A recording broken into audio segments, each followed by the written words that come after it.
ગુજરાતમાં વેસ્ટર્ન ડિસ્ટર્બન્સના કારણે અનેક જિલ્લાઓના તાપમાનમાં વધારો ઘટાડો થઈ રહ્યો છે.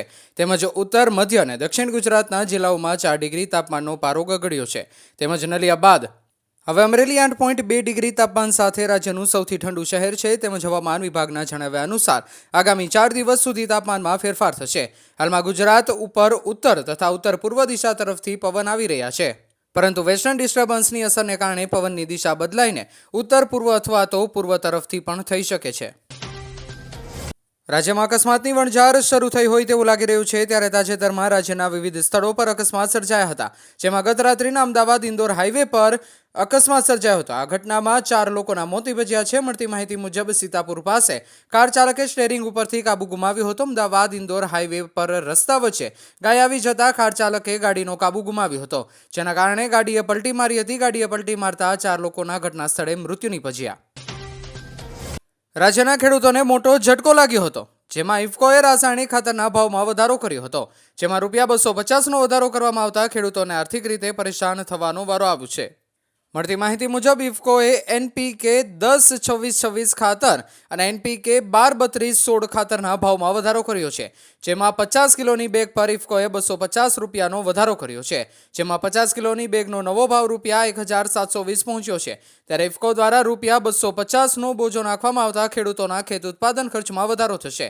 વધુમાં મળતી માહિતી મુજબ 3 જાન્યુઆરીએ જ નવા ભાવ અમલમાં આવી ગયા હોવાનું ઇફકોએ જણાવ્યું હતું.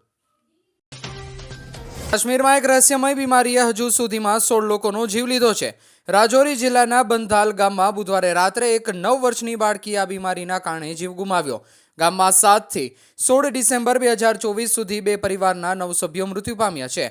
11 જાન્યુઆરીએ મોહમ્મદ અસલમના 6 બાળક બીમાર થયા, જેમાંથી 4નું મોત થઈ ગયું. 12 જાન્યુઆરીએ 10 વર્ષની દીકરીનું મોત થયું. રાજ્યના સ્વાસ્થ્ય મંત્રી સકીના મસૂદે ગામમાં થયેલી મોત માટે રહસ્યમય બીમારી થવાની શંકા નકારી છે. તેમનું કહેવું છે કે રાજ્યના અંદર અને બહાર થયેલી તપાસના દરેક રિઝલ્ટ નેગેટિવ આવ્યા. અવકાશ યાત્રી સુનિતા વિલિયમ્સે ઇન્ટરનેશનલ સ્પેસ સેન્ટર પર 7 મહિના કરતાં વધુ સમય પસાર કર્યા પછી તેણીનું પ્રથમ સ્પેસ વોક કર્યું. સ્ટેશન કમાન્ડર વિલિયમ્સ નાસાના નિક હેગ સાથે કેટલીક જરૂરી બાહ્ય સમારકામ હાથ ધરવા પડ્યા. યોજના મુજબ સુનિતા અને બર્ડ્સ વિલમોર આવતા અઠવાડિયે ફરીથી સ્પેસ વોક કરશે અને વિલમોર ગયા જૂનમાં બોઇંગની નવી સ્ટારલાઇનર કેપ્સ્યુલ સાથે ઉડાન ભરી હતી, જે 1 અઠવાડિયાના પરીક્ષણ મિશન છે. પરંતુ સ્ટારલાઇનરે કેટલીક સમસ્યાઓનો સામનો કરવો પડ્યો, જેના કારણે તેની પરત ફરવામાં વિલંબ થયો. પછી નાસાએ તેમને કેપ્સ્યુલ ખાલી કરીને પાછા મોકલવાનો આદેશ આપ્યો. પછી તેને બદલવા માટે સ્પેસએક્સે લોન્ચમાં વિલંબ કર્યો. યુનાઇટેડ કિંગડમ પછી કેનેડાને પણ ભારતીય મૂળના પહેલા વડાપ્રધાન મળી શકે છે. જસ્ટિન ટ્રુડો પછી ભારતીય મૂળના સાંસદ ચંદ્ર આર્ય પણ પીએમ બનવાની રેસમાં છે. તેમણે પોતાનું ઉમેદવારી પત્ર ભર્યું છે. આર્યએ એક્સ પર જણાવ્યું કે તે દેશના વડાપ્રધાન પદ માટે ચૂંટણી લડવા જઈ રહ્યા છે. તેમણે કહ્યું કે હું કેનેડાના વડાપ્રધાન પદ માટે ચૂંટણી લડી રહ્યો છું. આપણો દેશ માળખાકીય પડકારોનો સામનો કરી રહ્યો છે, જેના માટે કઠિન ઉકેલોની જરૂર છે. આપણા બાળકો અને પૌત્ર પૌત્રીઓની સમૃદ્ધિ સુનિશ્ચિત કરવા માટે આપણે હિંમતવાન રાજકીય નિર્ણયો લેવા જોઈએ.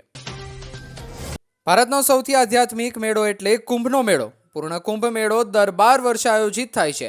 આ વર્ષ એટલે કે 2025નો મહાકુંભ મેળો આધ્યાત્મિક દ્રષ્ટિએ અતિ મહત્વપૂર્ણ છે, કારણ કે હિન્દુ સંસ્કૃતિ મુજબ 4 મુખ્ય ગ્રહો સૂર્ય, ચંદ્ર, ગુરુ અને શનિ સંરેખિત થશે. આ સંયોગ દર 144 વર્ષમાં એકવાર આવતો હોવાથી આ મહાકુંભ અતિ વિશિષ્ટ માનવામાં આવે છે. ભારત સહિત વિશ્વભરના ભક્તો મહાકુંભ 2025માં સહભાગી થઈ ગંગા, યમુના અને સરસ્વતી જેવી પવિત્ર નદીઓના ત્રિવેણી સંગમમાં ડૂબકી લગાવીને ધન્યતા અનુભવે છે.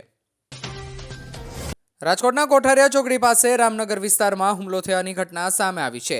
2 મહિલાઓનો ઝઘડો થતાં એક યુવકે ચપ્પુ વડે ઘાતકી હુમલો કર્યો હતો, જે સમગ્ર ઘટનાના સીસીટીવી સામે આવ્યા છે. સીસીટીવીમાં જોઈ શકાય છે કે 2 મહિલાઓ વચ્ચે મારામારી ચાલી રહી હતી, ત્યારે અચાનક એક યુવક ચપ્પુ લઈને ઘસી આવ્યો હતો અને એક મહિલા પર ચપ્પુના વાર કર્યો હતો. તે દરમિયાન અન્ય મહિલાઓએ તે યુવકને પકડી લીધો હતો. આમ સમગ્ર મામલો થાળે પડ્યો હતો. જોકે આ મામલો પોલીસ સુધી પણ પહોંચ્યો છે. બોટાદના હિફલી વિસ્તારમાં આવેલા આશીર્વાદ કોમ્પ્લેક્સમાં એક ચકચારી ઘટના બની છે. એક રત્ન કલાકારે કોમ્પ્લેક્સના 5મા માળેથી છલાંગ લગાવીને આત્મહત્યા કરી છે. મૃતક રત્ન કલાકારની ઓળખ કાનિયાડ ગામના રસિકભાઈ કાલિયા તરીકે થઈ છે. અરવલ્લીમાં મોડાસા બાયપાસ રોડ પર એક હોટલમાં ગ્રાહક પર હુમલો થયાની ઘટના સામે આવી છે. શ્રીનાજી હોટલમાં ગ્રાહક પર લાકડીવાળી થઈ હોવાનો વિડીયો સામે આવ્યો છે. જમવા બાબતે થયેલી નજીવી રકઝકના કારણે હોટલ માલિક અને ગ્રાહક વચ્ચે મારામારી થઈ હતી.